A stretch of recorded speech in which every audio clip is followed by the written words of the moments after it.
Head injuries में आपके head में क्या क्या इंजरी हो सकती है? स्कल की इंजरी हो सकती है, स्कल की इंजरी हो सकती है, और ब्रेन जो अंदर पड़ा हुआ है उसकी इंजरी हो सकती है। स्कल इंजरी जो है वो इतनी यूजली डेंजरस नहीं होती, ठीक है, उसमें ज़्यादा से ज़्यादा ब्लीडिंग होती है, और उसके बाद उसको आप डिब्राइडमेंट करके उसकी सुचरिंग कर दो तो ब्लड सप्लाई वहाँ की बहुत प्रोफ्यूज है, तो उसकी वजह से हील कर जाता है वो, ठीक है।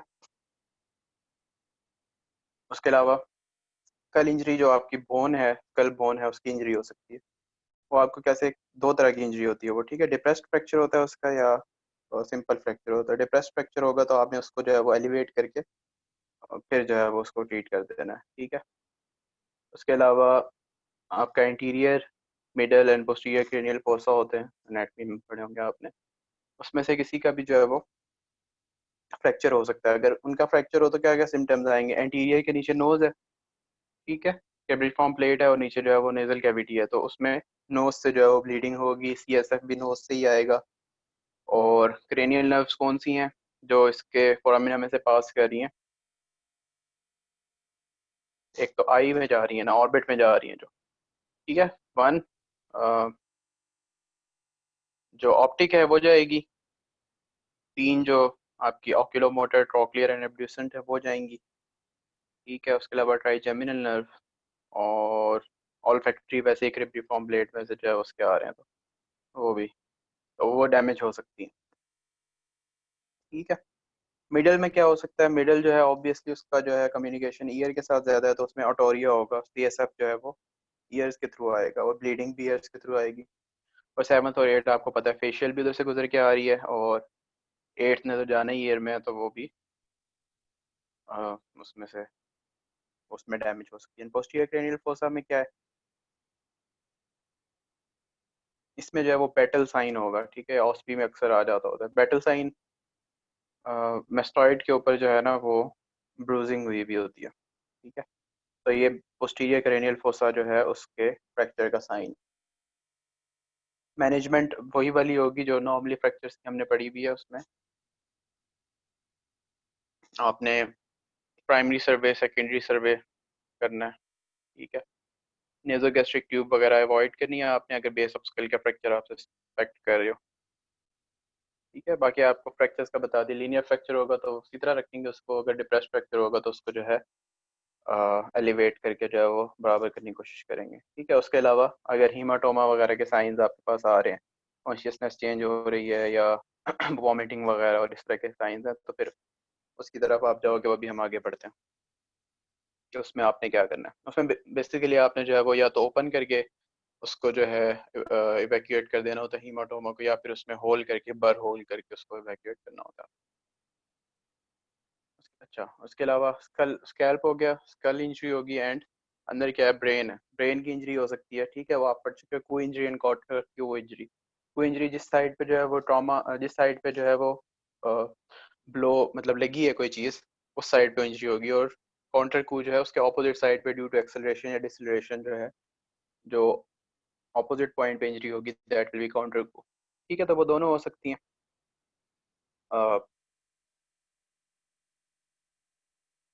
इसके अलावा वो प्राइमरी, इसको जो है वो क्या कहेंगे? प्राइमरी ब्रेन इंजरी, यानी ये डायरेक्टली जो है वो ट्रॉमा के उसमें हुई है, ब्रेन के ऊपर ही लगा है कुछ, ठीक है। उसमें क्या क्या हो सकता है? डिफ्यूज एक्सोनल इंजरी हो सकती है। डिफ्यूज एक्सोनल इंजरी में क्या होगा?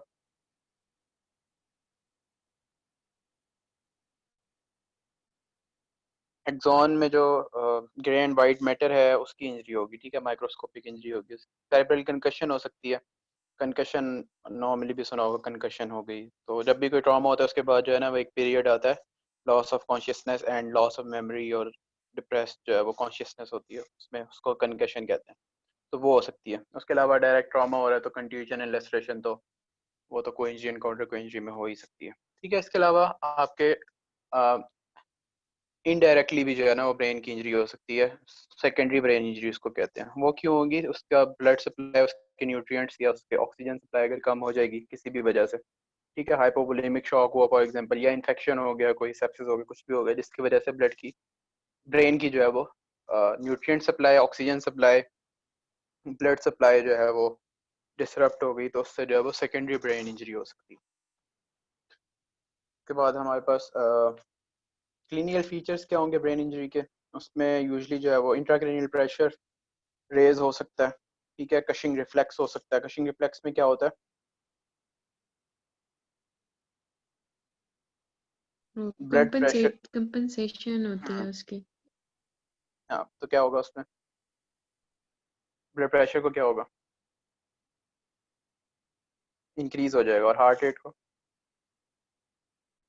वो हार्ट रेट डिक्रीज हो कम हो जाएगा। जाएगा। ठीक है, हार्ट रेट कम हो जाएगा और ब्लड प्रेशर जो है वो ज्यादा हो जाएगा। किसके किसकी कंपनसेशन में होता है ये? सेरिब्रल इस्कीमिया जब हो रहा होता है ना, blood supply blood cerebral. Brain की कम हो जाएगी, सेरिब्रल इस्कीमिया हो जाएगा, तो कार्डियो रेस्पिरेटरी जो सेंटर्स हैं वो ये करवाएंगे कंपनसेशन। ठीक है, अलावा headache, projectile vomiting, hypertension, papilloedema, lucid interval. Lucid interval क्या होता है? कुछ ये देर के अपने, लिए पेशेंट अनकॉन्शियस हो जाता है। हाँ, उसको पता ही नहीं होता कुछ देर के लिए ट्रॉमा के बाद, और फिर खुद ही ठीक भी हो जाता है। ठीक है, मतलब ठीक नहीं हो जाता, वो होश में आ जाता है खुद ही। अच्छा, मैनेजमेंट ऑफ ब्रेन इंजरी में आपने क्या करना है? यही सारी चीजें। सबसे पहले आपने इवेल्युएशन करनी है कि उस किस स्टेट में है वो, कितना उसके ब्रेन को डैमेज हुआ है। तो उसके लिए जो है वो आप जीसीएस करते हो। जीसीएस में क्या करोगे? पहले हम पढ़ चुके हैं। मैम ना, आप भी बोल सकती हो। उस्मान। आई वे आई वर्बल और मोटर रिस्पॉन्स चेक करेंगे। आईज को देखते हैं, वर्बल रिस्पॉन्स देखते हैं, मोटर रिस्पॉन्स देखते हैं। ठीक है, आईज में क्या होता है?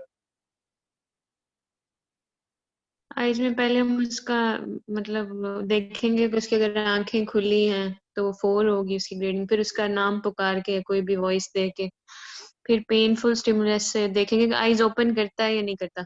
और नन में कुछ भी नहीं करेगा वो। और वर्बल रिस्पॉन्स में नॉर्मल कन्वर्सेशन होगी तो 5, आई में 4 हैं, वर्बल रिस्पॉन्स में 5 हैं टोटल, और मोटर में जो है वो 6 हैं। और लोवेस्ट जो होता है इसमें स्कोर वो 1 होता है हर एक में से इसका। तो लोवेस्ट जीसीएस जो है वो 3 हो सकता है। डेड पेशेंट भी है तो उसका जो जीसीएस होगा वो 3 होगा, 3 से नीचे नहीं जा सकता। और हाईएस्ट कितना हो सकता है पॉसिबल? 15। ठीक है, बहरहाल ये आपने याद, पहले पढ़ चुके हैं, ये आपने याद करना है। वर्बल रिस्पॉन्स ये बहुत दफ़ा रिपीट होता है जीसीएस। अगर न्यूरोसर्जिकल ट्रॉमा आएगा या एटीएलएस आएगा, थोरेसिक ट्रॉमा, और तो ये जनरल में भी आ सकता है और इधर भी आ सकता है। इसकी इंटरप्रिटेशन क्या है? माइल्ड, मॉडरेट और सीवियर कम कहते हैं इसको। माइल्ड तब होता है जब 14-15 हो। ठीक है, 8 तक, 9 तक बल्कि, हाँ, मतलब 8 से ऊपर अगर है तो मॉडरेट। ठीक है, और 8 या 8 से नीचे है तो उसको हम कहेंगे कि सीवियर ब्रेन इंजरीज कोई भी है। तो करना इसमें आपने वही होता है, airway, breathing, circulation, disability and environment exposure, जो आपका प्राइमरी सर्वे में होता है। फिर सेकेंडरी सर्वे में आपने एवेल्युएशन करनी होती है जीसीएस से।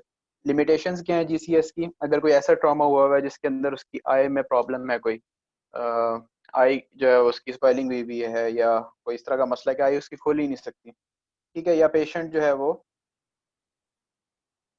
इंटॉक्सिकेटेड है, उसकी ड्रग ली हुई है, उसने कोई अल्कोहल लिया हुआ है। कोई ड्रग नहीं। ठीक है, कोई मेटाबॉलिक एबनॉर्मेलिटी हुई हुई है उसके ब्लड में, अल्कोहल एसिडोसिस, तो कॉन्शियसनेस लेवल उसका ठीक नहीं है, तो तब भी जो है वो जीसीएस उसका ठीक नहीं आएगा। ये इसकी लिमिटेशन है कुछ, ये भी आपने याद करनी है। सीटी स्कैन जो ईटीटी है डिलीवरी वो होगी आपको, तो बोल भी नहीं सकती। ईटीटी डिलीवरी बोल नहीं सकता, इस तरह की लिमिटेशन है इसकी। तो सीटी स्कैन जो है वो फिर आपको अच्छे से जो है वो बताएगा कि ब्रेन के अंदर जो है वो स्ट्रक्चरल डैमेज कितना हुआ हुआ है, वगैरह वगैरह। अच्छा, डेफिनेटिव ट्रीटमेंट आपने क्या करना है? वही हमने बताया था कि इंट्राक्रेनियल प्रेशर रेज हो जाता है, तो इंट्राक्रेनियल प्रेशर को कम करना है आपने। उसके लिए आप मैनिटोल दे सकते हो 10% या 20%।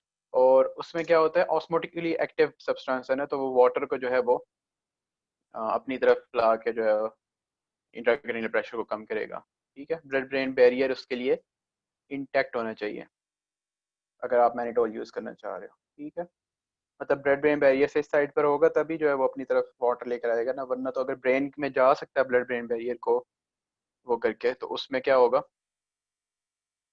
और ज़्यादा पुल मैस करेगा इफेक्ट अपनी तरफ डालना वाटर शुरू को, कर देगा उल्टा।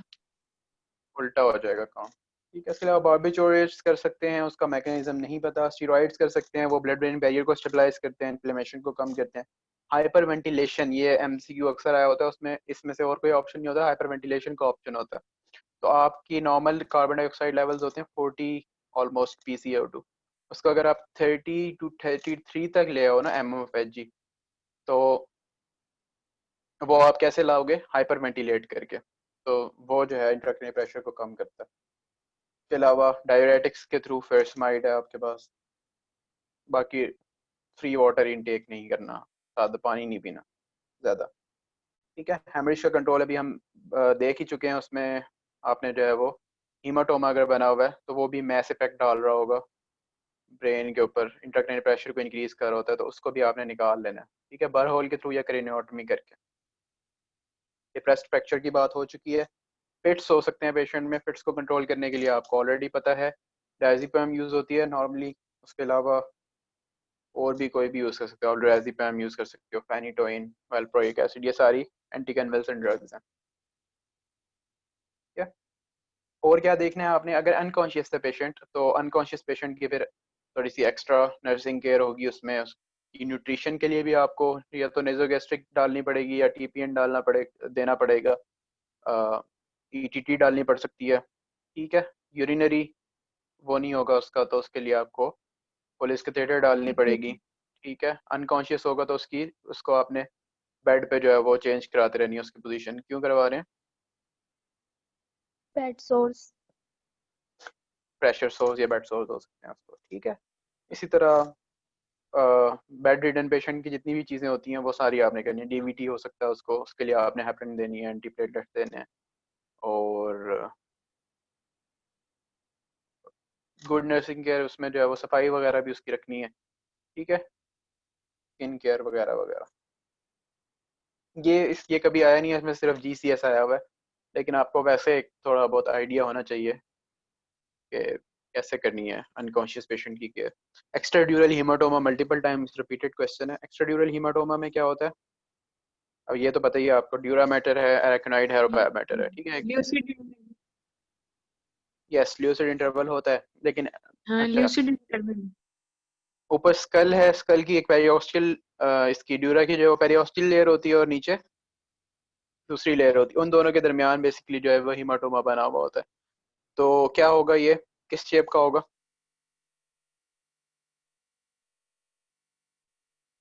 ड्यूरा जो है ना, उसकी अटैचमेंट किधर होती है? जो सुचर्स है ना उनके साथ अटैचमेंट होती है, तो इस वजह से ये सुचर्स को क्रॉस नहीं करेगा, हीमाटोमा वहीं तक रहेगा। तो लाइक ये एक शेप बनती है इसकी, जब उसका नाम भूल गया, सिकल शेप, बाइकन्वेक्स बाइकन बाइकोनिक्स। बाइकन्वेक्स, बाइकन्वेक्स बनेगी। ठीक है।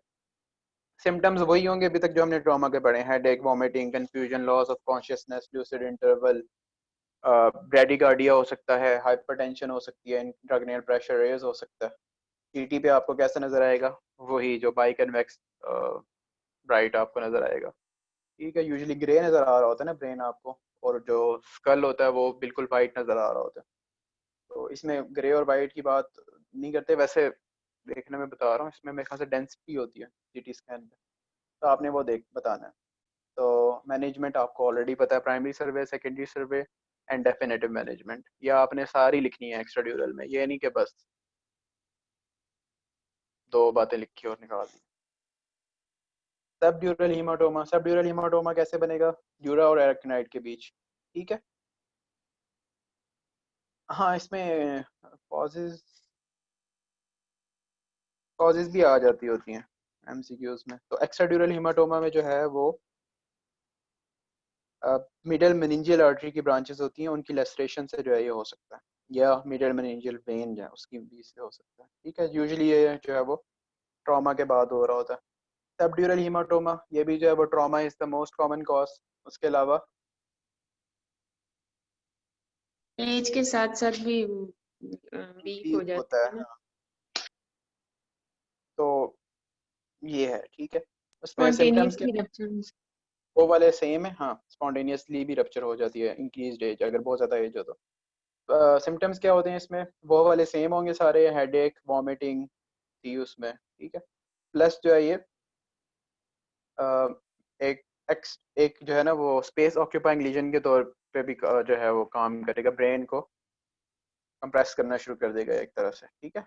तो उस फिर जो है वो उसके सिम्टम्स भी आना शुरू हो जाएंगे, कॉन्शियसनेस कम होना शुरू हो जाएगी, speech disturbances, seizures, visual disturbances, ठीक है। स्पीच में प्रॉब्लम होना शुरू हो जाएंगे, उसके सेंसरी प्रॉब्लम होना शुरू हो जाएंगे, मोटर प्रॉब्लम्स होना शुरू हो जाएंगे, ये सारी चीज़ें होना शुरू हो जाएंगी, ठीक है। बोलने में भी मसला हो जाएगा उसे। तो डेज के लिहाज से, फिर इसकी टाइम पीरियड के लिहाज से क्लासिफिकेशन है। अगर विद इन 3 days डेवलप हो रहा है तो एक्यूट, 3 to 20 days तक हो रहा है तो सब एक्यूट, एंड उससे बाद हो रहा है तो क्रोनिक हो जाएगा। इन्वेस्टिगेशन ऑफ चॉइस वही आपकी रहेगी, सीटी स्कैन, ऑल्टरनेटिव्स, एमआरआई। तो ये कैसे नजर आएगा, वो आपको बाई कन्वेक्स डेंसिटी के तौर पे नजर आ रहा था, ठीक है, ब्राइट बाई कन्वेक्स। और ये सबड्यूरल हीमाटोमा कैसे नजर आएगा आपको, क्रिसेंट शेप। क्रिसेंट, सबएक्नाइड नहीं होता क्रिसेंट शेप, नहीं, हाँ ठीक है, ये भी क्रिसेंट शेप है, क्रिसेंट शेप आपको नजर आएगा। नहीं, और सबड्यूरल है। हाँ ठीक है, सबड्यूरल जो है वो आपको क्रिसेंट शेप नजर आएगा, और फिर उसकी डेंसिटी आस्ते बाकी आस्ते वो जो है डेंसिटी के चेंज होती जाएगी, हाइपरडेंस होगा, फिर आइसोडेंस हो जाएगा, और फिर कम हो जाएगी डेंसिटी करने बाकी का से, फिर बाद में। हाइपोडेंस, ठीक है। ट्रीटमेंट वही, इसका भी वही है आपने, और साथ हमने अभी बात की थी इंट्राक्रेनियल प्रेशर को जो है वो आपने ठीक करना है, उसके लिए हम वेंटिलेट, हाइपर वेंटिलेट करवा सकते हो पेशेंट को, और मॉनिटरिंग, नर्सिंग, ठीक है, वही मैनीटोल वगैरह भी यूज कर सकते हैं। टेम्परेचर कंट्रोल, ये सारा उसी तरह रहेगा। कंडीशन जो है वो ठीक नहीं होती या और ज़्यादा ख़राब होती है तो फिर आप रिपीट सीटी करके देखोगे कि क्या चल रहा है, प्रॉब्लम क्या है। ब्रेन डेथ कभी नहीं आया ना, आपके काम क्या है ये।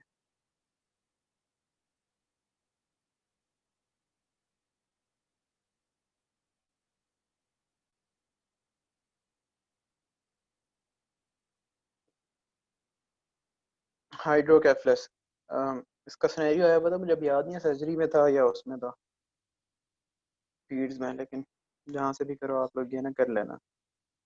तो क्या होता है, increase pressure of C S F अगर हो जाए तो, या amount of C S F बढ़ जाए तो उसको हम हाइड्रोकेफलस कहते हैं। दो टाइप्स होती हैं, कम्युनिकेटिंग और नॉन कम्युनिकेटिंग। क्या क्या कॉजेज हो सकती हैं, कम्युनिकेटिंग कब होगा, जब प्रोडक्शन, प्रोडक्शन ज्यादा होगी या अब्जॉर्प्शन कम होगी, और ऑब्स्ट्रक्शन। नॉन कम्युनिकेटिंग, वो ऑब्स्ट्रक्शन वाला तो नॉन कम्युनिकेटिंग होगा ना। अच्छा, तो कॉजेज क्या हुई इसकी, हाँ, ऑब्स्ट्रक्शन की क्या कॉजेज हो सकती हैं, कोई भी ट्यूमर हो सकता है, कोई कंजेनिटल प्रॉब्लम हो सकती है, जिस तरह एक्विडक्टल स्टेनोसिस है, ठीक है, हीमाटोमा हो सकता है कोई, ठीक है, और उस तरह की कोई भी चीज़ हो सकती है, ठीक है। और बाकी इसके अलावा एब्जॉर्प्शन कम होने की या ज़्यादा बनने की क्या ज़रूरत है, उसमें भी ट्यूमर हो सकता है, मेलिग्नेंसी हो सकती है कि एब्जॉर्प्शन कम हो रही हो, मेनिंजाइटिस हो सकता है, मेनिंजियोमाइलोसील हो सकती है, ठीक है। सेरिब्रल एट्रोफी के अगर हो जाए तो उससे भी जो है वो, जो बाकी जगह बच रही होती है ना, सेरिब्रम क्योंकि श्रिंक कर रहा होता है, तो बाकी जगह में सी एस एफ जो है वो उसका प्रेशर ज़्यादा हो जाता है। सिम्टम्स आपको इसके पता है, टिपिकल सिम्टम्स हैं इसके, हेडेक, ब्लड विजन, और हेड अगर बच्चा है तो उसका जो है एनलार्जमेंट हो जाएगी हेड की, अगर बड़ा है तो फिर नहीं होगी, ठीक है। खासतौर पे 3 years से कम जो है वो उसमें एनलार्जमेंट हो जाती है स्विचेस, क्योंकि पूरी तरह क्लोज नहीं होते तो हेड का साइज इंक्रीज हो जाता है, और वो परमानेंटली फिर इंक्रीज ही रहेगा बाद में, तो अगर आप उसको ट्रीट नहीं करते सही तरह।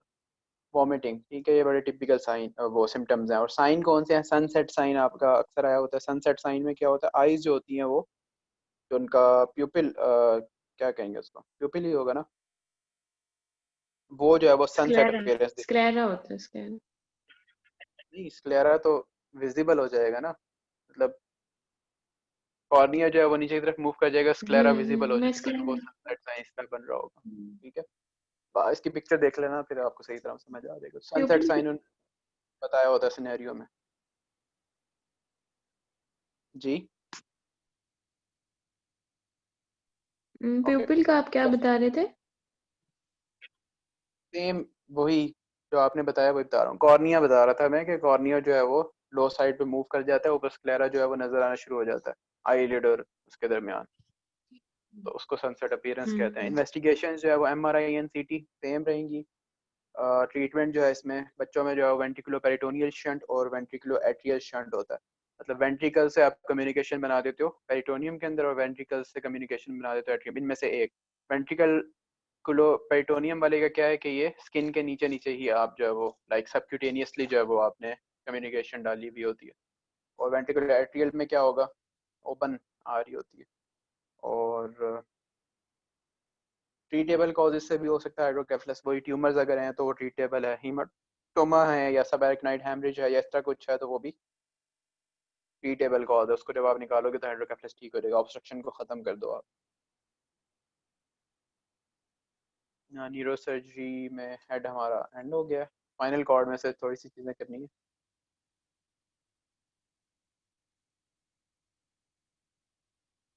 स्पाइनल कॉर्ड इंजरी जो है वो किस किस तरह हो सकती है।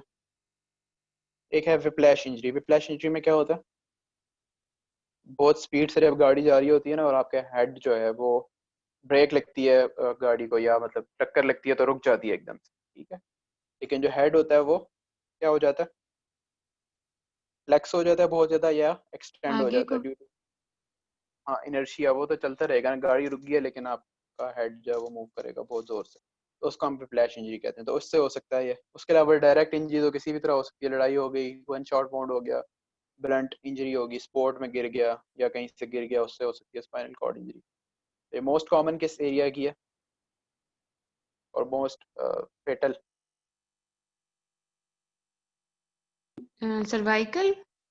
सर्वाइकल स्पाइन की, ठीक है। जब भी आप एटीएलएस में भी आपने देखा था, ए जो उसका है प्राइमरी सर्वे का, वो क्या है, airway management and cervical spine, cervical collar या सर्वाइकल प्रोटेक्शन।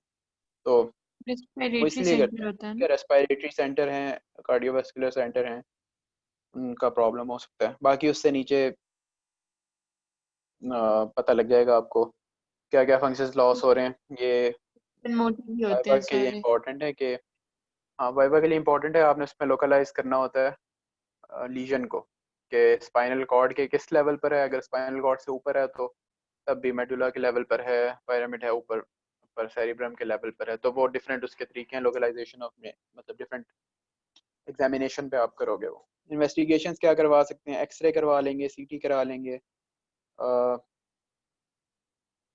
पोटेंशियल उसका इलेक्ट्रिकल एक्टिविटी देख लेंगे, उसके सोमेटोसेंसरी इवोक्ड पोटेंशियल, ठीक है। उसमें क्या आप चेक करते हो कि इम्पल्सिस जो हैं वो स्पाइनल कॉर्ड के किस एरिया में से हैं और किस एरिया में से नहीं आ रहे। Treatment is very simple. सबसे पहले आपने इमोबलाइज कर देना है उसको, ठीक है। जिस तरह सर्वाइकल स्पाइन में हमने देखा था कि कॉलर लगा देते हैं या सैंड बैग्स रख देते हैं right and left side of head पे, तो उसी तरह आपने यहाँ पे इमोबलाइज कर देना है उसको किसी भी तरह। और जब उसको पेशेंट को मूव करना है बेड टू बेड या स्ट्रेचर टू बेड, तो उस पर कौन सी टेक्निक लगाते हैं हम, लॉग रोल टेक्निक से जो है वो लॉग आपने रोल। उसको मूव करना है, ताकि उसकी स्पाइन बहुत ज़्यादा ना एक्सटेंड हो, ना फ्लेक्स हो, कुछ भी ना हो उसको।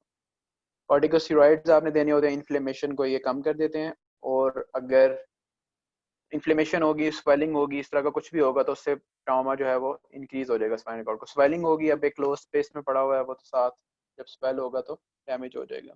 सर्जिकल डिकम्प्रेशन कर सकते हो आप, कोई एक्सेस फ्लूइड, कोई स्वेलिंग हुई हुई है या बोन के पीसेस जो हैं वो टूटे हुए हैं तो उनको जो है वो आप निकाल सकते हो, या बोन्स फ्रैक्चर हुई हुई हैं तो उनको हार्डवेयर लगा के आप वो कर सकते हो, मतलब ट्रीट करोगे ना, फिक्स। हाँ फिक्स कर दोगे, ठीक है।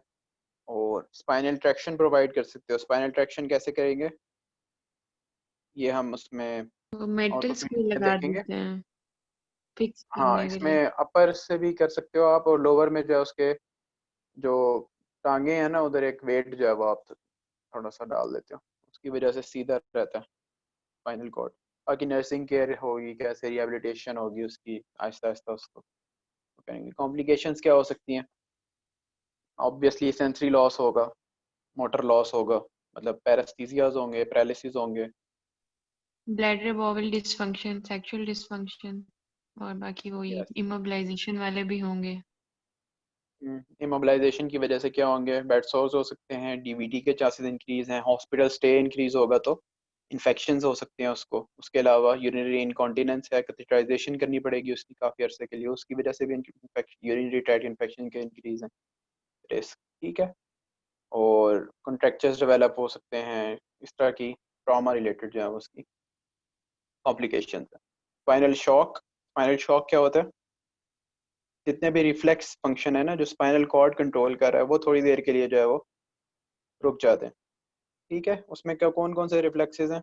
ऑटोनॉमिक फंक्शंस भी हैं उसमें मेनली। ठीक है, वो सस्पेंड हो जाएंगे। ब्लैडर जो है वो इसीलिए जब भी कोई हेड या स्पाइनल कॉर्ड इंजरी के साथ आएगा तो उसको क्या करेंगे, कैथेटराइज कर देंगे, क्योंकि उसका जो यूरिनरी रिटेंशन डेवलप हुई हुई होती है इनको स्पाइनल शॉक के स्टेट में। ठीक है, तो वो ओवरफिल कर जाएगा ब्लैडर, पीछे किडनीज को डैमेज हो सकता है हाइड्रोनेफ्रोसिस वगैरह की वजह से।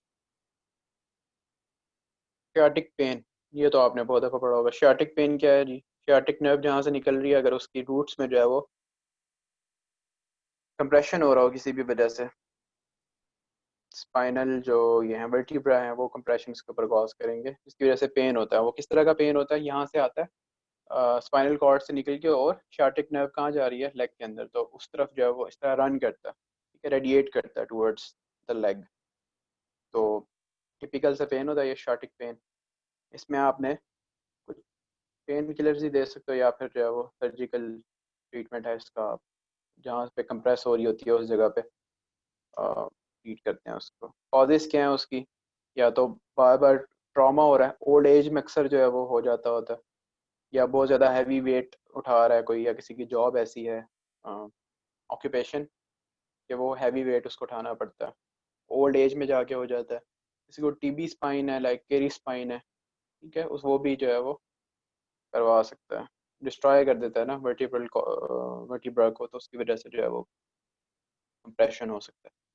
ठीक है, सॉ सेप्सिस का कैसे पता लगेगा? इसमें ट्राइएड होता है, एक यही लेग पेन होता है, लिम्पिंग होती है, और फीवर होता है साथ। तो नहीं, leg pain, limping, back pain fever भी ही होता है है। उसके अंदर। हाँ, हम्म। तो फीवर होता है। तो ये इस तरह आपको पता लग जाएगा। बाकी इंजेक्शन अगर आपने लगा दी शार्टिक नर्व में, तो तब भी शार्टिक का हो सकता है। प्रोलैप्स्ड इंटरवर्टिब्रल डिस्क, ये आपको पता है, हर डिस्क के अंदर जब एनुलस फाइब्रोसिस होता है, न्यूक्लियस पल्पोसस होता है, बार बार ट्रॉमा होता है, बहुत ओल्ड एज हो जाए तो उसमें ये रप्चर कर जाता है, एनुलस फाइब्रोसिस, न्यूक्लियर पल्पोसस जो होता है वो निकल आता है, और वो फिर कंप्रेशन होता है उसकी वजह से। तो जिस लेवल पे कंप्रेशन होगा उसी तरह के जो है वो सिम्टम्स आएंगे। अब ये डिटेल्स की पढ़ने की जरूरत तो नहीं है, अगर याद कर लो तो अच्छी बात है। ठीक है, कॉमनेस्ट इस साइड आपको पता होनी चाहिए, L5 से S1 जो है, और L4 और L5। ठीक है, L4 L5 के दरमियान और L5 S1 के दरमियान जो इंटरवर्टिब्रल डिस्क है, ये मोस्ट कॉमनली हर्निएट कर जाती है। तो ये है उसका।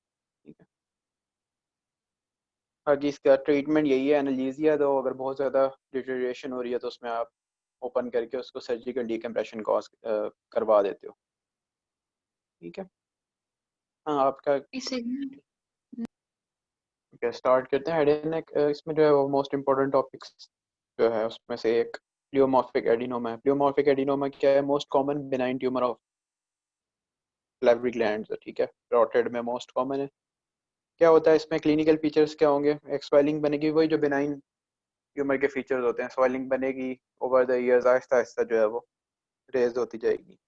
ठीक है, बनेगी कहाँ पे? एंगल ऑफ मैंडिबल पे, या फिर ईयर लोब्यूल के फ्रंट पे। ठीक है, ये इसकी जो है यहाँ पे आप स्पेसिफाई कर सकते हो लोकेशन जहाँ पे रोटेड होता है।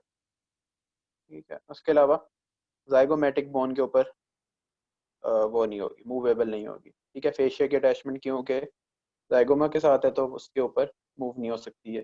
दूसरा, इसमें बाई मैनुअल एग्जामिनेशन होता है। में क्या करते हैं, ग्लव पहन के आपने एक हाथ जो है वो मुंह में रखना होता है, और एक जो है वो बाहर से, ओरल कैविटी और बाहर से जो है वो करते हैं। बाई मैनुअली अगर पालपेट हो रहा है तो वो मोस्ट लाइकली इसी की है, रोटेड ग्लैंड की जो है वो प्लियोमॉर्फिक एडिनोमा या कोई और स्पेलिंग है। ठीक है, उसके अलावा फेशियल नर्व इसके अंदर इन्वॉल्व नहीं होगी, क्योंकि बेनाइन कंडीशन है। लेट जाके कंप्रेशन कॉज हो सकती है बहुत देर में, या अगर मेलिग्नेंसी इसके अंदर हो, कार्सिनोमा हो, तो फिर जो है हो सकता है। ठीक है, एडिनो कार्सिनोमा। वो भी हम देखते हैं। फीचर्स और क्या होंगे एडिनोकार्सिनोमा के? फिक्सेशन हो जाएगी, ठीक है, हार्ड होना शुरू हो जाएगा, स्किन में चेंजेस आना शुरू हो जाएगी, निम्फेडिनोपैथी आपको पता है वो हो जाएगी, और फेशियल नर्व इन्वॉल्वमेंट के सिम्टम्स आना शुरू हो जाएंगे। इन्वेस्टिगेशन उसी तरह है। सबसे पहले आप क्या करवा सकते हो? स्वेलिंग का नेक करवा लोगे, ठीक है, पीटी करवा लोगे, एमआरआई करवा लोगे एक्सटेंट ऑफ ट्यूमर देखने के लिए। ट्रीटमेंट जो है वो सुपरफिशियल पेरोटिडेक्टमी है इसकी ट्रीटमेंट। और दो लोब्स होते हैं, सुपरफिशियल लोब होता है, डीप लोब होता है। तो एक, अब इसमें मेलिग्नेंसी अगर होगी तो उसमें हम यूजुअली करते हैं टोटल पेरोटिडेक्टमी, उसमें दोनों लोब्स निकाल देते हैं और फेशियल नर्व भी। जबकि बिनाइन जो है इसमें आपने सुपरफिशियल निकालना है और प्रिजर्व करना है डीप लोब को भी, और जो facial nerve with in the parotid gland के सतह में डिवाइड हो रही है। प्लस एंसेरिनस पढ़ा होगा आपने, 5 उसकी ब्रांचेस हैं। कौन कौन सी ब्रांचेस हैं? अपर बकल, लोअर बकल है, मार्जिनल मैंडिबुलर, सर्वाइकल, और बस ये है। अपर बक्कल और लोअर बक्कल, पता नहीं कहाँ पढ़ा आपने। ठीक है, marginal mandibular, cervical, zygomatic, frontal और टेम्पोरल है शायद इस तरह है। नहीं sorry, frontal, zygomatic, marginal mandibular, buccal, हाँ यही है, 5 है। अच्छा खैर, उसके अलावा यहाँ पे और क्या ट्यूमर्स हो सकते हैं पेरोटिड में? ये था प्लूमॉर्फिक एडिनोमा। एक होता है मोनोमॉर्फिक ट्यूमर या वाथिन्स ट्यूमर जिसको कहते हैं, वो भी हो सकता है। उसमें क्या होगा?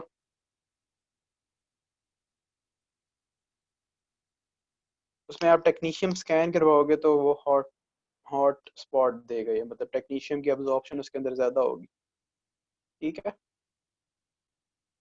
आप इसको इसी तरह डिफरेंशिएट कर सकते हो। बाकी हिस्टोपैथोलॉजिकली जो है, जब आप उसका बायोप्सी वगैरह लोगे तो वो भी डिफरेंशिएशन होगी उसमें।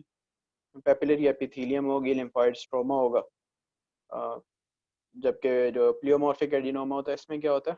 इसमें दो तरह की जो है वो सब्सटेंस वो होते हैं, मतलब टिश्यू होगा प्लियोमॉर्फिक एडिनोमा में। मेसेनकाइमल होगा कनेक्टिव टिश्यू, और एपिथेलियम भी होगी, जबकि यहाँ पे एपिथेलियम है और lymphoid tissue.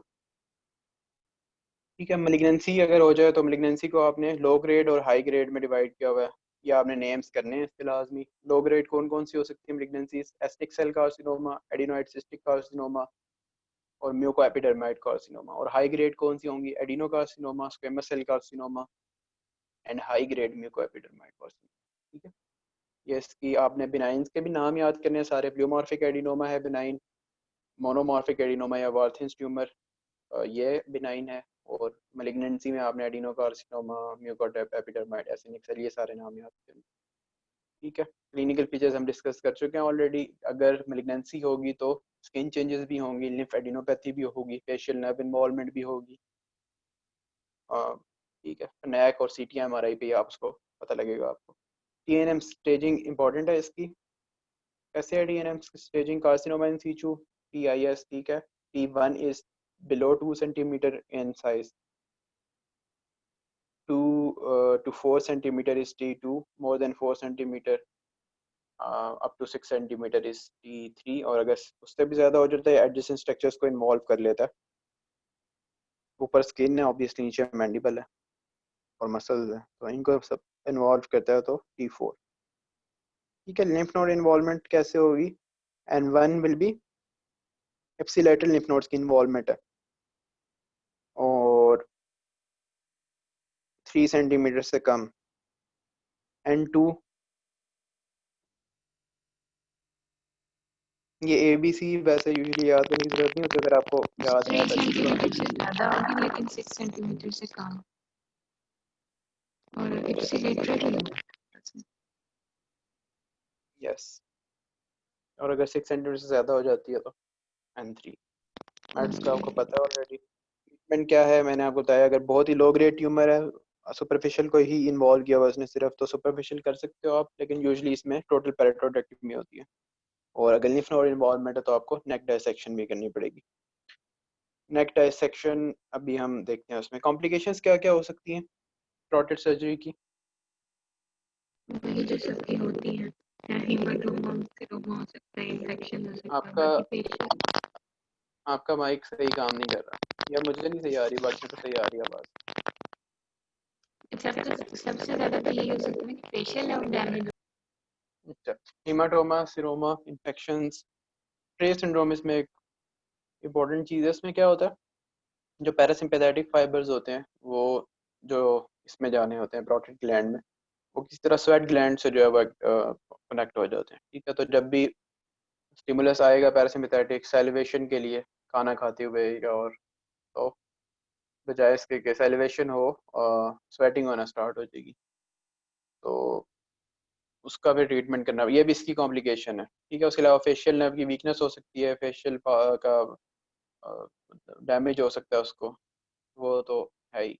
Great auricular nerve को हो सकता है, या ये पूछा जाता है कि कौन कौन सी नर्व्स डैमेज हो सकती हैं। जिस तरह ब्रेस्ट सर्जरी हमने पढ़ी थी उसमें भी था कि long thoracic nerve and thoracodorsal हो सकती है। इस तरह यहाँ पे कौन कौन सी हैं, फेशियल नर्व एक तो मेन है और ग्रेटर ऑरिकुलर नर्व है। ठीक है, फ्रे सिंड्रोम खैर हम पढ़ रहे थे, उसमें प्रिवेंशन कैसे करते हो आप, फ्लैप कर देते हो मसल का between skin and portrait gland. ठीक है, फेशिया का फ्लैप कर सकते हो और आर्टिफिशियल मेम्ब्रेन डाल सकते हो बिटवीन स्किन एंड प्रोटेट। तो वो जो नर्व कम्युनिकेशन थी पैरासिम्पैथेटिक और इकोटेम्पोरल नर्व के फाइबर्स की विद स्वेट ग्लैंड्स, वो कम हो जाएगी, खत्म हो जाएगी। ठीक है, यूजली जो है वो सोशल स्टिग्मा या उसके साइकोलॉजिकल प्रॉब्लम स्टार्ट हो जाता है उसमें। टेस्ट कैसे करते हैं इसका, एक टेस्ट हमारे टीचर ने लिखवाया था, आयोडीन स्टार्च टेस्ट होता है इसका, उसके थ्रू जो है वो आप प्रे सिंड्रोम को डायग्नोस कर सकते हैं। ठीक है,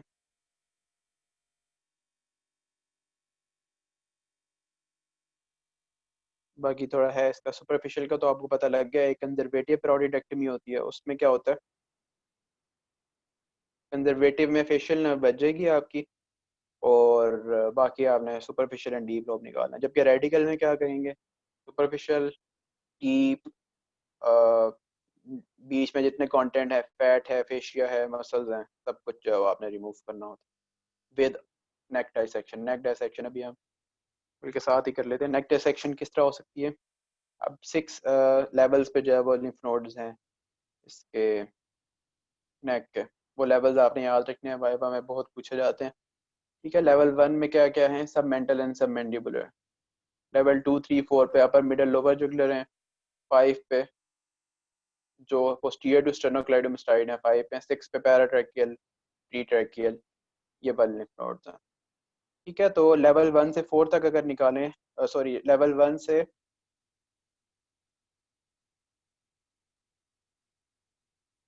हाँ सॉरी, लेवल अगर 1 और 2 लिम्फ नोड, हाँ 1 और 2 लेवल्स के निकालें तो उसको हम सिलेक्टिव नेक डायसेक्शन कहेंगे। ठीक है, अगर सारे लिम्फ नोड्स निकालें लेकिन accessory nerve, internal jugular when और स्टेर्नोक्लेडोमास्टाइड को आप रिजर्व करो तो हम उसको मॉडिफाइड रेडिकल कहेंगे।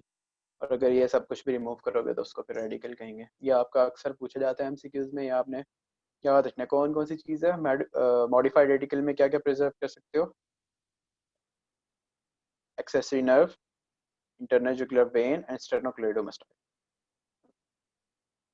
ठीक है, बाकी लेवल 6 आपने 6 लेवल्स आपने याद रखने हैं। लिम्फ नोड्स, जब भी इन्वॉल्वमेंट होगी लिम्फ नोड्स की, आपको इनमें से एक ना एक नेक डायसेक्शन करनी पड़ेगी डिपेंडिंग अपॉन द इन्वॉल्वमेंट। खैर, ओरल कैंसर, ओरल कैंसर में क्या क्या हो सकता है, कहीं पे भी हो सकता है oral cancer. Most common site क्या होती है, floor of the mouth I think common है, या वेंट्रल सरफेस टंग जो है उस पे हो जाता है अक्सर।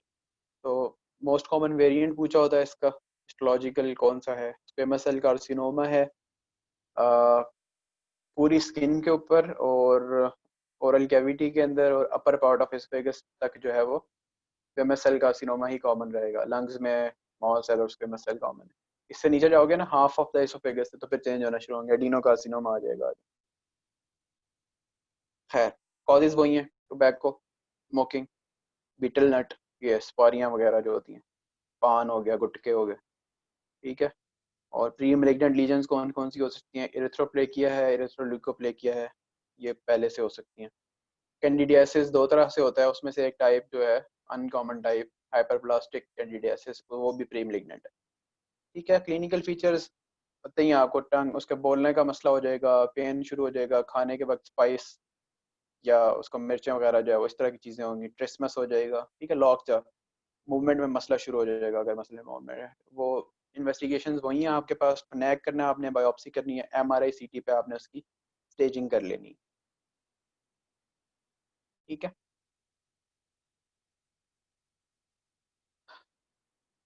ट्रीटमेंट किस चीज़ पे डिपेंड करेगा? वही स्टेजिंग पे डिपेंड करते हैं हमेशा इनका ट्रीटमेंट। अगर तो एडवांस्ड स्टेज है तो फिर आपने रेडियोथेरेपी और सर्जरी का कम्बिनेशन यूज़ करना है। अगर अर्ली स्टेज है तो फिर आप उसको सिर्फ सर्जरी से जो है वो उसकी एक्सीजन कर सकते हो उस एरिया की, ठीक है। अगर टंग कैंसर है साथ या टंग को इन्वॉल्व किया हुआ है उसने तो फिर आपको हेमीग्लोसेक्टमी यानी आधी टंग जो है वो आपने निकालनी है, अगर T2 तक इन्वेड किया हुआ है उसने, और अगर T3 T4 है तो फिर टोटल ग्लॉसेक्टमी, पूरी टंग जो है वो आपको रिमूव करनी पड़ेगी, ठीक है। टोटल ग्लॉसेक्टमी में जो है वन हाइपोग्लॉसल नर्व जो है वो प्रिजर्व करते हैं, दोनों साइड की जो है रिमूव नहीं करते, एक प्रिजर्व करते हैं, ठीक है। इसमें आपने जो है वो बस यही याद करना है। और सर्वाइकल लिम्फ नोड्स आपको ऑलरेडी पता है कि अगर एनलार्ज हो तो क्या क्या हो सकता है, एक दिन हमने ऑलरेडी पहले डिस्कस किया था। सर्वाइकल लिम्फ नोड्स की एनलार्जमेंट किस किस कॉज की वजह से हो सकती है? किसी मेलिग्नेंसी से, टीबी से। और प्रेगनेंसी कौन कौन सी कॉमन है सर्वाइकल में? एक तो हेड एंड नेक की जो भी होगी वो तो जाएगी, ओरल कैविटी कौन सी? Squamous cell carcinoma. हाँ, अगर ओरल कैविटी का है तो वो स्क्वेमस सेल कार्सिनोमा होगा मोस्ट कॉमन। और कोई हो सकता है? Gastric carcinoma. ठीक है, एडिनो कार्सिनोमा हो सकता है, गैस्ट्रिक का। और ब्लड का कुछ उस दिन बताया भी लिम्फोमा। था, हॉजकिन लिम्फोमा हो सकता है, ठीक है, या अदर भी दूसरा भी लिम्फोमा हो सकता है, नॉन हॉजकिन भी, उसमें भी जो है वो यही मसला होगा। तो आप कैसे पता लगेगा मैलिग्नेंट?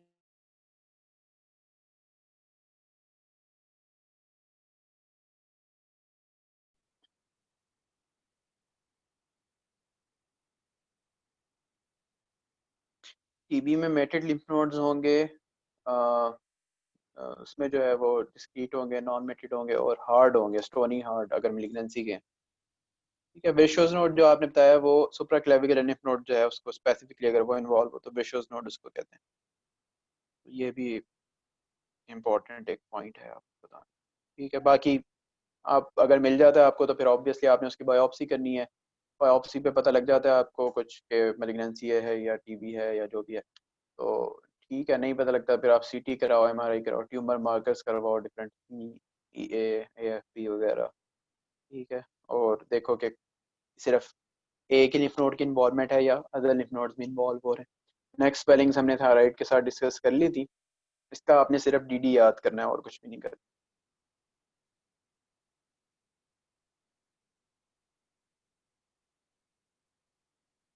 अच्छा, ये छोटा सा टॉपिक है एमिलियोब्लास्टोमा, ये जो है वो एक आध दफ़ा आया हुआ है पास पेपर्स में। तो बेसिकली बेजल सेल कार्सिनोमा, लेकिन किस चीज़ का, जो एनेमल ऑफ टूथ है वहाँ पे बेजल सेल कार्सिनोमा बनता है। तो मैलिग्नेंट ट्यूमर है और स्प्रेड कर नहीं सकता थ्रू ब्लड या थ्रू लिम्फ नोड्स, तो सिर्फ जो है वो उसी उसमें रहेगा, जो उसका टूथ है ना उसके साथ ही रहेगा ये। तो सिंपल सा ट्रीटमेंट है, आपने इवैक्यूएट उसकी जो है वो टूथ जो है उसको रिमूव कर देना, सर्जिकल डिसेक्शन। और अगर फैला हुआ है तो फिर आपको मैंडिबल को भी रिमूव करना पड़ सकता है, उसमें हेमी मैंडिबुलेक्टमी उसको ऑपरेशन का नाम है। हाफ उसकी मैंडिबल जो है वो आप रिमूव करोगे, सही है।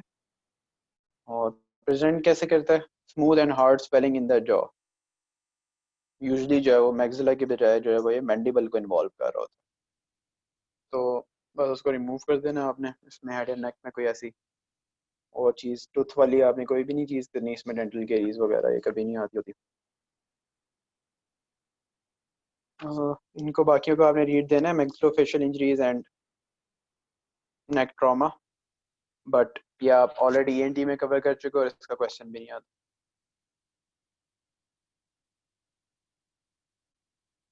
नेक स्वेलिंग से क्या कुछ है इम्पोर्टेंट ज्यादा?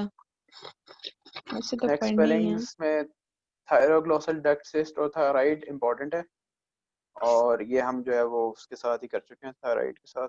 बाकी इतना इम्पोर्टेंट नहीं है, कुछ नहीं आया है, कभी डीडी आया हुआ है, और वाइवा के लिए भी इम्पोर्टेंट है डीडी।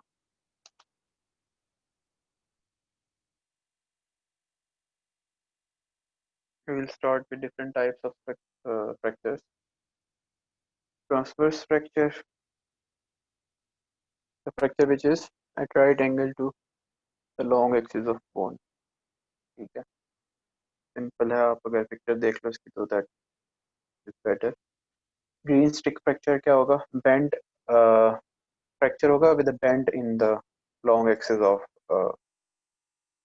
जो बोन है उसके अंदर। ठीक है, ये यंग पीपल में जो है वो कॉमन है, क्योंकि उसमें बोन जो होती हैं वो फ्लेक्सिबल होती हैं। ग्रीन स्टिक आप मतलब एक ग्रीन स्टिक्स होती है, उसको कभी आपने तोड़ने की कोशिश की हो तो वो कैसे होती है? वो बेंड हो जाती है, टूटती नहीं है पहले। ठीक है, फिर जब टूटती है तो उसकी एक साइड टूटी हुई होती है और एक साइड जो है अटैच होती है, उस तरह का जो है फ्रैक्चर होगा ग्रीन स्टिक। स्पाइरल फ्रैक्चर हो सकता है, ट्विस्टेड, अगर ट्विस्टिंग ऑफ बोन हो तो उससे जो फ्रैक्चर होगा। बटरफ्लाई फ्रैक्चर हो सकता है, उसमें क्या होगा? वेज शेप एक फ्रैक्चर होगा शाफ्ट ऑफ द बोन पे। ठीक है, कम्युनिटेड फ्रैक्चर हो सकता है, कम्युनिटेड फ्रैक्चर में क्या होगा? मल्टीपल पीसेस में डिवाइड हो जाएगी बोन। ठीक है, कम्युनिटेड फ्रैक्चर। कंप्रेशन फ्रैक्चर हो सकता है, बहुत ज़्यादा जो है वो कोलैप्स। ठीक है, पैथोलॉजिकल फ्रैक्चर होते हैं कुछ, फॉर एग्जांपल ऑस्टियोपोरोसिस हो जाता है जिसमें, या कोई बहुत ही मैलन्यूट्रिशन हो, या ओल्ड एज हो, या कोई मेलिग्नेंसी वगैरह होती है कुछ, उनके अंदर पैथोलॉजिकल फ्रैक्चर हो जाते हैं उसमें। ठीक है, क्लोज और ओपन में आप इसको डिवाइड कर सकते हो। क्लोज फ्रैक्चर्स कौन से हैं? जिसमें अभी स्किन जो है वो नहीं होगी, मतलब कम्युनिकेशन नहीं होगी बार बार इन्वॉल्वमेंट के साथ बोन के फ्रैक्चर की। ठीक है, स्किन इंटैक्ट होगी, मसल फेशिया कुछ इंटैक्ट होगा। और ओपन किसको कहेंगे, या कंपाउंड फ्रैक्चर किसको कहेंगे? जिसके अंदर फ्रैक्चर भी होगा और skin, fascia, subcutaneous tissue, muscle, ये सब कुछ भी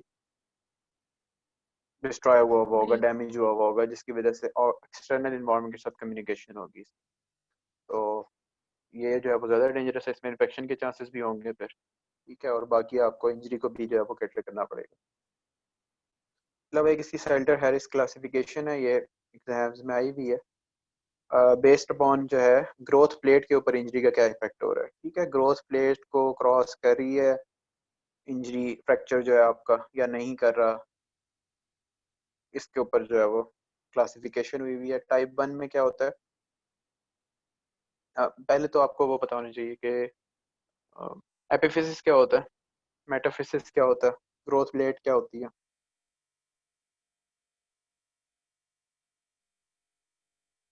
एपिफिसिस क्या होता है? ग्रोथ प्लेट ही होती है एपिफिसिस तो।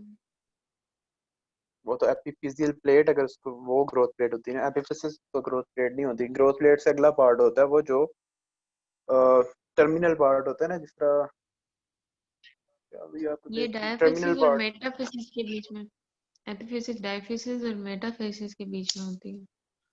एपिफिसिस टर्मिनल पार्ट होता है बोन का, जो सबसे दूर होता है। जो मेटाफिसिस होता है वो डायाफिसिस और ग्रोथ प्लेट के दरमियान होता है। ठीक है, और डायाफिसिस जो होता है वो तो लॉन्ग शाफ्ट जो बनी हुई होती है उसकी, इसके अंदर कैविटी भी होगी, स्पॉन्जी बोन और वो सारी जो होती है उसमें, वो होता है। ठीक है, खैर इसमें जो है वो आपने क्या देखना है कि ग्रोथ प्लेट को क्या इफेक्ट हो रहा है। अगर कोई डिस्टर्बेंस नहीं है, उसके साथ कोई मसला नहीं हो रहा, तो टाइप 1 है। ठीक है, ग्रोथ प्लेट से क्रॉस कर ही नहीं रहा फ्रैक्चर। फ्रैक्चर अगर जो है वो मेटाफिसिस और ग्रोथ प्लेट से को इन्वॉल्व कर रहा है तो टाइप 2 है। अगर ग्रोथ प्लेट को, ठीक है, एपिफिसिस को इन्वॉल्व कर रहा है, मेटाफिसिस को नहीं कर रहा, तो टाइप 3। और अगर तीनों को कर रहा है, एपिफिसिस को भी, मेटाफिसिस को भी और ग्रोथ प्लेट को भी, तो टाइप 4 है। ठीक है, और अगर क्रश इंजरी हो जाती है तो वो टाइप 5 होगी। का इसने निमोनिक लिखा हुआ है, वो तो मुझे कुछ समझ नहीं आया, लेकिन अगर आपको समझ आया तो उसमें सॉल्टर जो है वो separation above lower to reduction, ये जो है कैसे है ये, खैर ये आपने याद करना, सॉल्टर है इस क्लासिफिकेशन। क्लिनिकल फीचर्स क्या होंगे फ्रैक्चर के? फ्रैक्चर होगा तो पेन होगा ऑब्वियसली, डिफॉर्मिटी हो जाएगी, मूवमेंट नहीं उसकी ठीक होगी।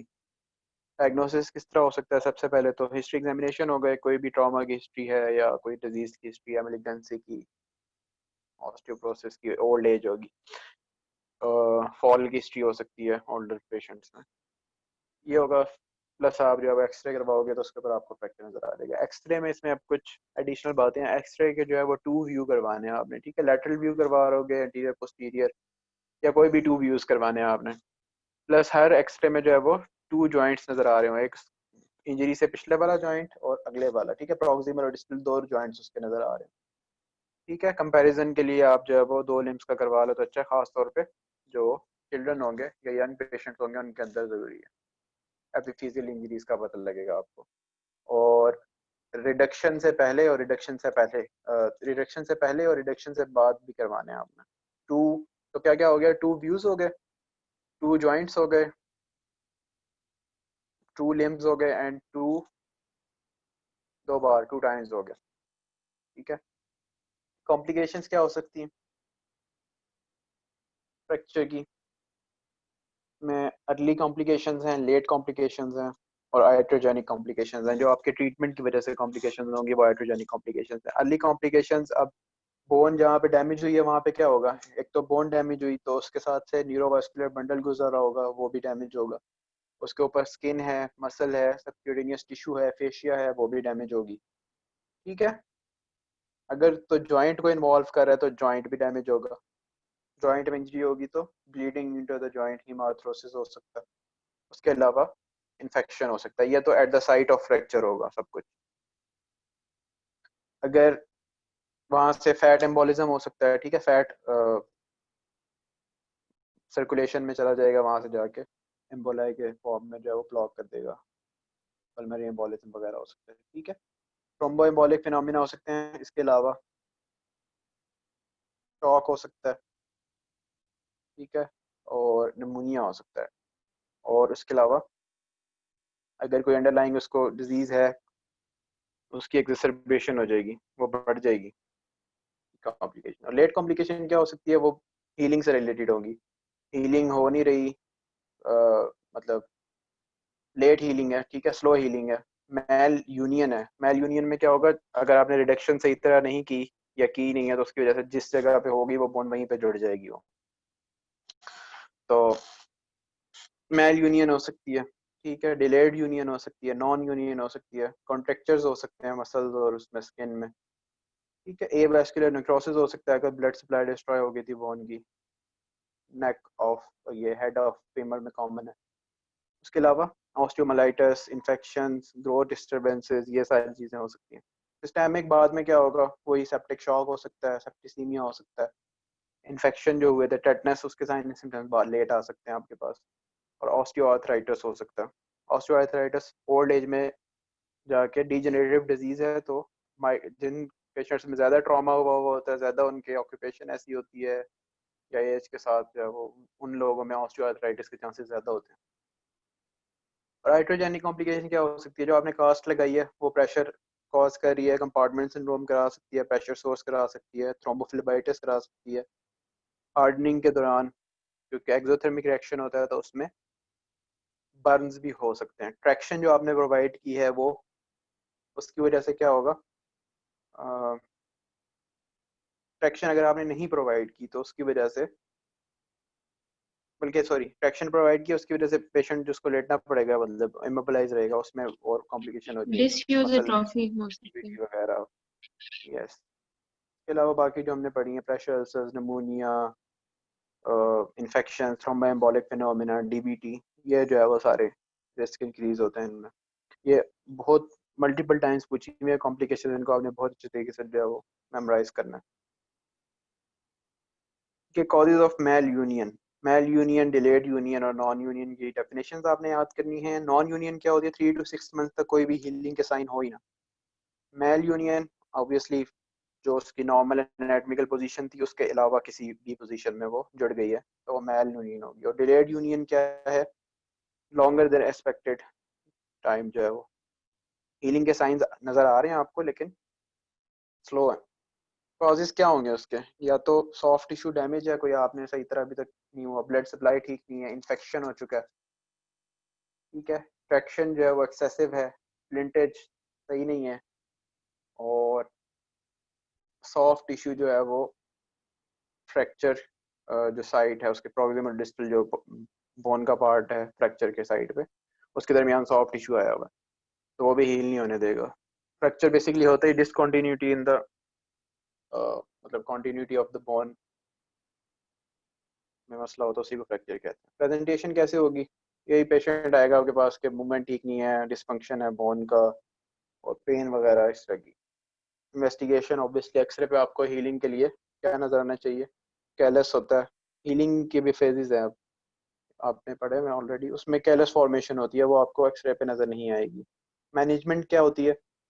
जो ये सारे अंडरलाइन कॉजेज हैं इनको आपने रूल आउट करना है, इनको ट्रीट करना है आपने, ठीक है। मेल यूनियन की मैनेजमेंट क्या है? अगर तो थोड़ी बहुत है मेल यूनियन, ठीक है, उसकी डिसेबिलिटी नहीं है या डिफॉर्मिटी कॉज नहीं करवा रही, फिर तो कोई मसला नहीं है। और अगर करवा रही है वो, तो फिर आप उसको दोबारा से जो है वो डिसिपेट करके अलग करके रिड्यूस करोगे इंटरनल फिक्सेशन से, दोबारा उसको आपको करना पड़ेगा, ठीक। नॉन यूनियन, नॉन यूनियन में क्या करते हैं? उसमें भी एक तरह से यही है कि जो स्ट्रक्चर साइट होती है उसके ऊपर ट्रिमिंग ऑफ बोन करते हैं, ठीक है, और बीच में जो है वो बोन ऑफ जो अब गैप आ गया है, दोनों ट्रिमिंग कर दिया ना आपने प्रॉक्सिमल और डिस्टल पार्ट को, तो जो गैप आया उसको आपने बोन ग्राफ्ट लगा के और फिर बंद कर देना आपने। बोन ग्राफ्ट अभी हम देखेंगे, आप आइलिक्रस से ले सकते हो, फिब्यूला से ले सकते हो, और आई थिंक रिब्स से भी है, ले सकते हैं। तो प्रिंसिपल्स ऑफ फ्रैक्चर मैनेजमेंट ये भी मल्टीपल टाइम्स आए हुए हैं। सबसे पहले तो फ्रैक्चर के साथ जो आएगा उसको आपने बाकी चीज़ें देखनी है, उसकी प्राइमरी सर्वे करना है ABCDE, सेकेंडरी सर्वे करना है आपने, एनाल्जेसिक्स प्रोवाइड करने हैं उसे, और एंटीबायोटिक्स देनी है आपने उसकी। ये तो जनरल मैनेजमेंट हो गई, ठीक है, ट्रॉमा की जो होती है, थोड़ा थोड़ा इसमें आपने लिख देना है। और स्पेसिफिक मैनेजमेंट क्या होगी? Reduction, stabilisation and rehabilitation. Reduction में क्या होता है? जो मतलब एनाटॉमिकल पोजीशन है उसमें आपने बोन को लेकर आना है। तो रिडक्शन दो तरह से कर सकते हैं, close reduction, open reduction. Close reduction होगी आपने मतलब स्किन और वो कंटिन्यू मतलब स्किन सबक्यूटेनियस टिश्यू ओपन नहीं किया, ठीक है, तो वो क्लोज रिडक्शन होगी, ऊपर से ही आप कर दोगे उसको घुमा घुमा के, रोटेट करके या ट्रैक्शन प्रोवाइड करके। जैसे आपने मूवीज में देखा होगा, हाथ टूटता है वो तो बस बड़ी जोर से हाथ को जो है वो रोटेट करते हैं या ट्रैक्शन उसके ऊपर अप्लाई करते हैं तो ठीक हो जाता है फ्रैक्चर, पेन भी ठीक हो जाता है एकदम। तो वो वाली जो है ना वो क्लोज रिडक्शन है। या आप ऑब्वियसली क्लोज रिडक्शन कब कर सकते हो? जब सिंपल फ्रैक्चर है। अगर तो ओपन फ्रैक्चर है तो उसमें तो क्लोज रिडक्शन होगी ही नहीं, ठीक है। तो अगर आपके कंपाउंड या वो वाला दूसरा नाम क्या है कंपाउंड फ्रैक्चर का?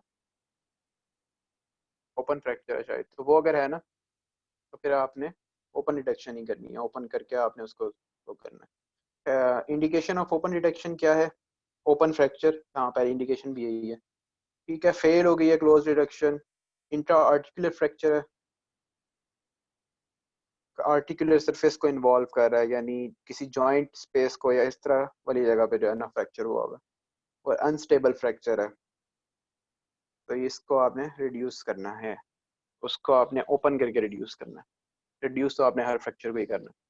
क्यों करते हैं रिडक्शन? वो अभी हमने बात की हुई है कि अगर ओवरलैपिंग होगी या सही तरह उसको आपने पोजीशन नहीं किया तो वहीं पे यूनियन हो जाएगी उसकी, और डिफॉर्मिटी एंड आपकी मूवमेंट में जो है वो रिस्ट्रिक्शन कॉज करेगी बाद में जाके। तो ये था फर्स्ट स्टेप, रिडक्शन कर दिया आपने। अब रिडक्शन करके आपने उसको स्टेबलाइज भी करना है। स्टेबलाइजेशन के लिए आपके पास दो मेथड हैं, स्प्लिंट स्प्लिंट एंड कास्ट है, और दूसरा ट्रैक्शन है, और या फिर इंटरनल फिक्सेशन है, तीन कह लो। स्प्लिंट एंड कास्ट आपको पता है नॉर्मली फ्रैक्चर होता है, उसको जो है वो कुछ भी वो लकड़ी का पीस होता है स्प्लिंट होता है, या फिर बैक स्लैब जिसको कहते हैं, या फिर कास्ट जो है वो लगा के प्लास्टर ऑफ पेरिस की को इमोबिलाइज करना होता है आपने, ठीक है। क्या होगा उससे? कोई चीप है, एडजस्टेबल है, कुछ आपको करना नहीं पड़ेगा, बस आपने कास्ट लगा देनी है, स्प्लिंटिंग कर देनी है। उसकी डिसएडवांटेजेस क्या हैं? अब थोड़ी देर पहले हमने देखा था कि वो हाइपरथर्मिक रिएक्शन है, उसकी वजह से बर्न्स हो सकते हैं। एक्सोथर्मिक सॉरी रिएक्शन है, और प्रेशर कॉज करेगा, प्रेशर नेक्रोसिस हो सकता है। पेशेंट यूज नहीं कर सकता उस वाले एलिमेंट को जिस पे ये लगा हुआ है, तो उसको डिसयूज एट्रोफी या उस तरह के मसले शुरू हो जाएंगे। ठीक है, और वैसे मुश्किल है उसके लिए, कम्बरसम है पेशेंट के लिए। ठीक है, ये सारी चीज़ें। ट्रैक्शन आपने अभी जो पढ़ी है उसके जो लोअर लिम है या फुट है उसके साथ जो है वो किसी तरह वेट आपने जो है वो टाई कर देना है। ठीक है, वो क्या करेगा, स्टेबलाइज कर देगा और रिड्यूस कर देगा फ्रैक्चर को। तो ये आपने अगर ऑर्थोपेडिक वार्ड में गए हो तो देखा होगा, गवर्नमेंट हॉस्पिटल्स में तो ईंटें ही बांधी हुई थी, लेकिन यूजुअली इसमें वेट होता है, स्पेसिफिक डिवाइस के थ्रू होता है। एडवांटेजेस क्या है उसके? चीप है, वो भी एडजस्टेबल है, फ्रैक्चर साइड के साथ कोई इतना प्रॉब्लम नहीं है। फ्रैक्चर साइड पे यानी आपको कुछ नहीं करना पड़ता, दूर आप कर रहे हो ना, लोअर लिम्ब में कर रहे हो। और डिसएडवांटेजेस क्या हैं उसका भी? मोबिलिटी ख़राब हो जाएगी। ठीक है, स्किन के ऊपर जो है वो कॉम्प्लिकेशंस आएंगी, थ्रोम्बोलिज्म हो सकता है, और इस तरह की चीज़ें। ठीक है, इंटरनल फिक्सेशन में क्या होगा, आपने ओपन करना है उसको। ओपन करने के बाद वहाँ पे आप पिन्स, वायर्स, ठीक है, स्क्रूज, इस तरह की जो है वो मेटालिक जो है वो इम्प्लांट लगा के उसको आपने फिक्स रखना है। ठीक है, दो तरह से होते हैं, इंटरनल फिक्सेटर्स होते हैं और एक्सटर्नल फिक्सेटर्स होते हैं। इंटरनल वाले तो अंदर ही बोन के साथ लग जाएंगे, और एक्सटर्नल फिक्सेटर्स में जो है वो बोन ओपन रहेगा आपका, बड़े बड़े जो है वो बाहर आपने लगाए हुए होंगे एक्सटर्नल फिक्सेटर्स। उस बोन उसमें ओपन होगा, ड्रेसिंग वगैरह उसकी डेली जो है वो होगी। ठीक है, इस पर वो रखा रहेगा। ठीक, तो अब ऑब्वियसली अगर ओपन है तो उसमें क्या होगा, एक्सटर्नल फिक्सेटर्स में जो है वो एक्स्ट्रा कॉम्प्लिकेशंस क्या होंगी?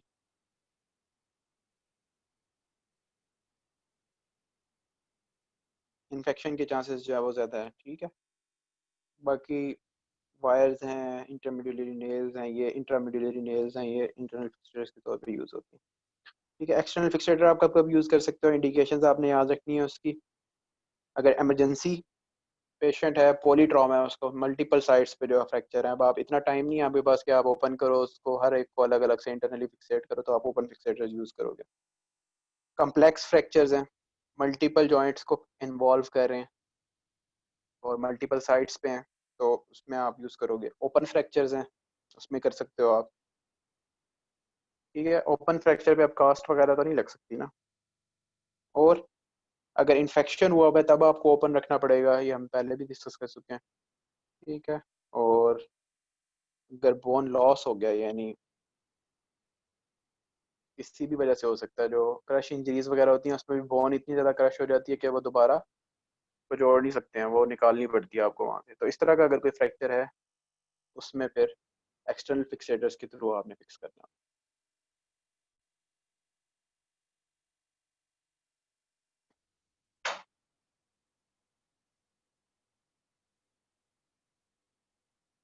बड़ा रफ सा टॉपिक है ये ऑर्थोपेडिक्स।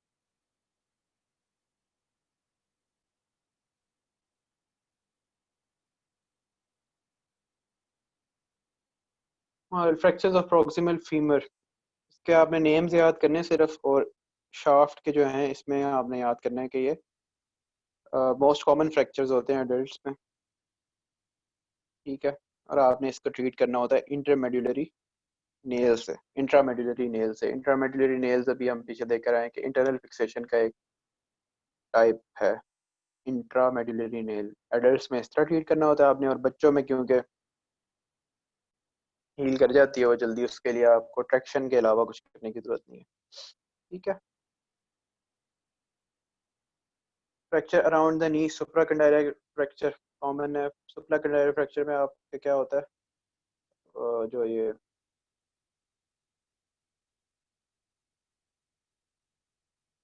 उसमें भी आपने इंट्रामेडुलरी नेलिंग करनी होती है। ठीक है, मतलब इंटरनल फिक्सेशन करनी होती है by intramedullary nails. Intraarticular T या वाई फ्रैक्चर्स हो सकते हैं, टिबियल प्लेटियो फ्रैक्चर्स हो सकते हैं, प्रॉक्सिमल टिबियल फ्रैक्चर्स हो सकते हैं। कॉमन किस में है proximal tibial fracture? Usually bumper injuries जो होती हैं, गाड़ी का जो बम्पर होता है वो आगे जब लगता है तो वो ऑब्वियसली टिबिया के लेवल पे होगा वो बम्पर, तो टिबिया की इंजरी हो जाती है। तो वो कौन सी होती हैं? प्रॉक्सिमल टिबियल फ्रैक्चर्स, इनको ही बम्पर इंजरीज कहते हैं। इस साइड पे होती हैं प्रॉक्सिमल 1/3 एंड डिस्टल 2/3, बल्कि प्रॉक्सिमल 2/3 एंड डिस्टल 1/3, तो ये मोस्ट कॉमन साइड है इनकी। ठीक है,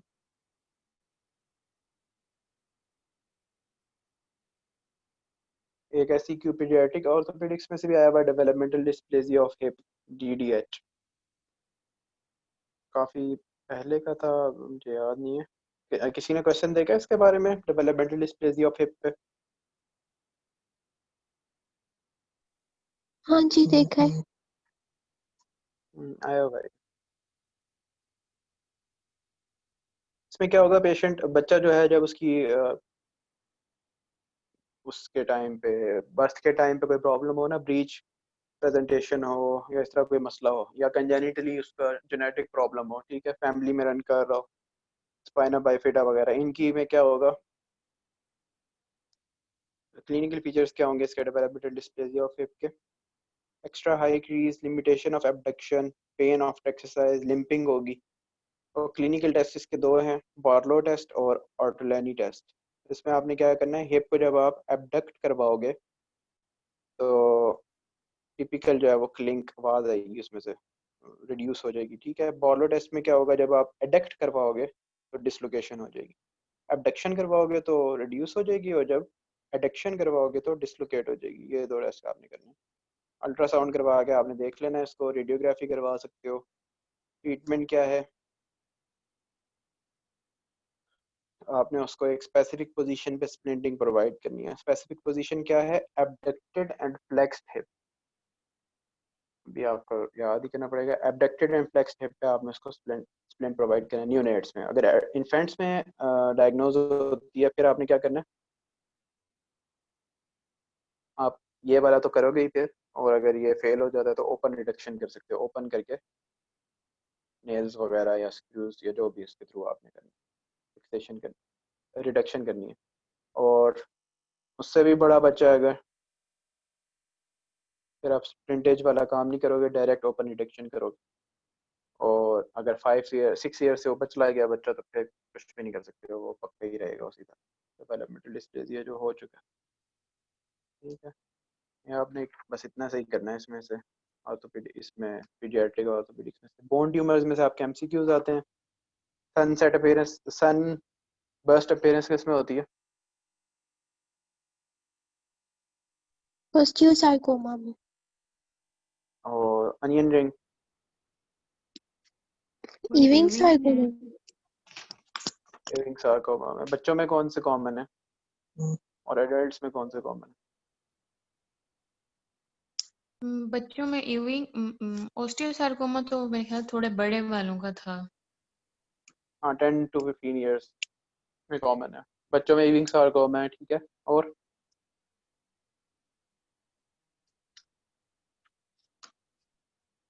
बस ये इस तरह ना आपने इसमें से MCQs के तौर पे इसको रीड करना है। तो इविंग सार्कोमा एंड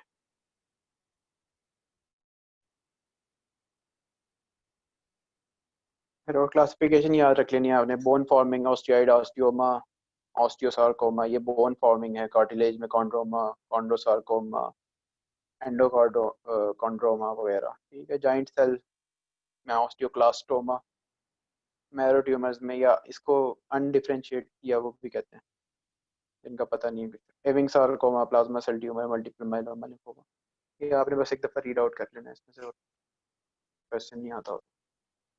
ऑस्टियोमाइलिटिस आपका सेप्टिक आर्थराइटिस और ऑस्टियोमाइलिटिस मेडिसिन में कवर हो जाएगा। यहाँ पे कभी आया भी नहीं है, लेकिन अगर आया भी तो आपका वहाँ पे कवर हो जाएगा। स्पोर्ट्स इंजरीज में से एंकल इंजरी बहुत बार रिपीट हुई भी है। एंकल इंजरी क्या, ये हुई भी होगी अक्सर लोगों को। तो एंकल स्प्रेन्स, ठीक है। एंकल स्प्रेन्स में क्या होता है, जो मतलब बना हुआ है ना जो कार्पल, क्या कहते हैं उसको, लैटरल लिगामेंट जो है, ठीक है, लैटरल लिगामेंट जो है फिब्यूला और टेलस को जो है वो किया होता है उसने, वहाँ पे अगर इंजरी हो जाए, इंजरी तो नहीं कहेंगे उसे, मतलब डिसलोकेशन हो जाए उसकी, तो या टीयर हो जाए, तो उसको जो है स्प्रेन कहते हैं। डायग्नोसिस कैसे होता है? यूजुअली क्लिनिकल होता है कि खेल रहे थे, पाँव मुड़ गया या पाँव में मोच आ गई, उसको ही कहते हैं स्प्रेन। तो एक्सरे जब आप करवाओगे, एक्सरे करवाने की जरूरत नहीं है, एक्सरे आप कब करवाओगे?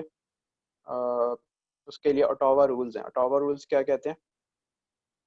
डिस्टल 6 सेंटीमीटर्स ऑफ लैटरल मेल्यूलस, अगर यहाँ पे टेंडरनेस है, ठीक है, अगर मीडियल मेल्यूलस के साइड पे डिस्टल 6 सेंटीमीटर पे टेंडरनेस है, ठीक है, और अगर पेशेंट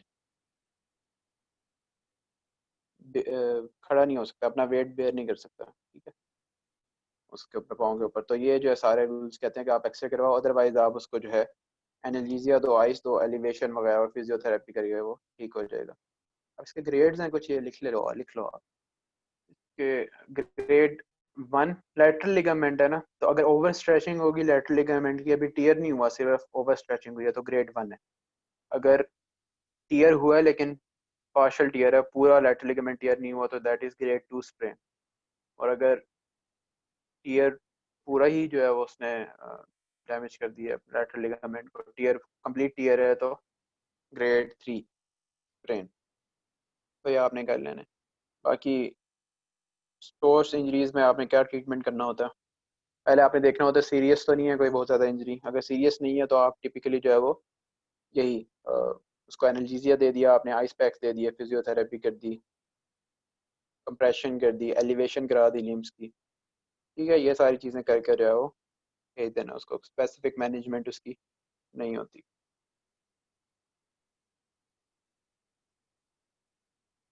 बड़ी जल्दी आए हैं।